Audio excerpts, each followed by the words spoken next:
Γεια σας εστρακτοράκια μου! Τι είναι η μυϊκή μάζα και πώς αυξάνεται θα δούμε σε αυτό το επεισόδιο. Οι περισσότεροι άνθρωποι που ξεκινούν πιλάτες λένε ότι θέλουν να γραμμώσουν. Όμως οι περισσότεροι δεν ξέρουν τι σημαίνει πραγματικά αυτό. Αν ρωτήσετε έναν ασκούμενο που θα έρθει για πιλάτες, τι σημαίνει γράμμωση, θα σας πούνε όπως θέλω να σφίξω, θέλω να φαίνονται οι μύες, να φύγει το λίπος, να μαζέψει το σώμα. Θα τα ακούσετε όλα αυτά. Και όλα αυτά περιγράφουν το ίδιο πράγμα. Η γράμμωση είναι το οπτικό αποτέλεσμα που δημιουργείται όταν συμβαίνουν δύο πράγματα στο σώμα.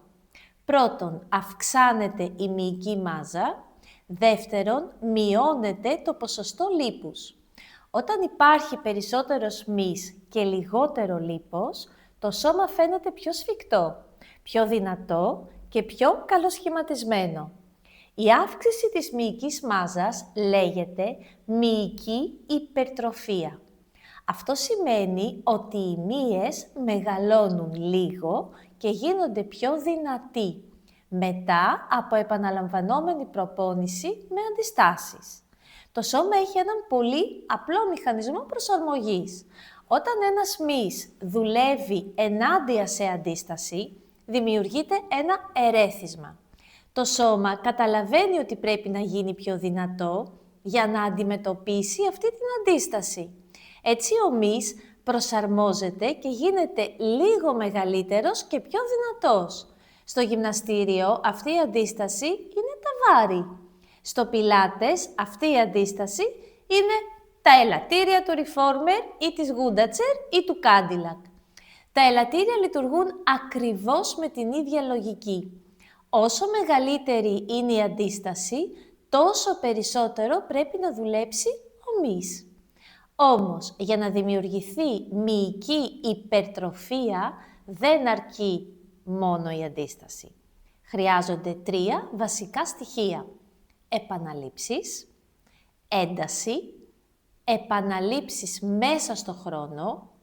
Αυτές οι επαναλήψεις είναι ο αριθμός των φορών που εκτελούμε μία κίνηση. Στην προπόνηση που στοχεύει στη μυϊκή ανάπτυξη, συνήθως δουλεύουμε σε ένα εύρος περίπου 10 με 20 επαναλήψεις. Στο πιλάτες, πολύ συχνά, δουλεύουμε γύρω στις 15 επαναλήψεις. Εξαρτάται πάντα, εντάξει. Αυτό είναι ένα εύρος που επιτρέπει στον μυ να δουλέψει αρκετά χωρίς να χαλάει η τεχνική. Η ένταση αφορά το πόσο δύσκολη είναι η άσκηση. Αν η αντίσταση είναι πολύ μικρή, ο μυς δεν δέχεται αρκετό ερέθισμα. Αν η αντίσταση είναι πολύ μεγάλη, ο ασκούμενος δεν μπορεί να διατηρήσει σωστή τεχνική. Ο instructor πρέπει πάντα να βρίσκει την ισορροπία. Ένα καλό σημάδι ότι η ένταση είναι σωστή είναι όταν οι τελευταίες επαναλήψεις γίνονται δύσκολες, αλλά η τεχνική παραμένει πάντα σωστή. Αν ο ασκούμενος τελειώνει την άσκηση χωρίς καμία δυσκολία, τότε η άσκηση πιθανότατα είναι πολύ εύκολη. Αν δεν μπορεί να ολοκληρώσει ούτε τις μισές επαναλήψεις με σωστή τεχνική, τότε η αντίσταση είναι πολύ μεγάλη. Εξίσου σημαντικό είναι και πόσο συχνά επαναλαμβάνεται το ερέθισμα. Οι περισσότεροι ασκούμενοι πιλάτες προπονούνται περίπου 2 φορές την εβδομάδα.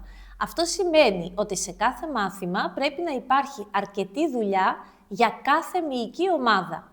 Για να ενεργοποιηθεί σωστά ένας μυς, συνήθως χρειάζονται τουλάχιστον 2 ασκήσεις που τον στοχεύουν.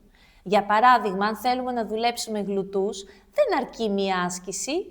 Μπορούμε να κάνουμε μία άσκηση που δουλεύει τον μυ σε κάμψη ισχύου, μία άσκηση που δουλεύει τον μυ σε έκταση ισχύου. Με αυτόν τον τρόπο ο μυς δέχεται περισσότερα ερεθίσματα και ενεργοποιείται καλύτερα. Αυτός είναι και ο λόγος που η δομή του μαθήματος είναι πολύ σημαντική.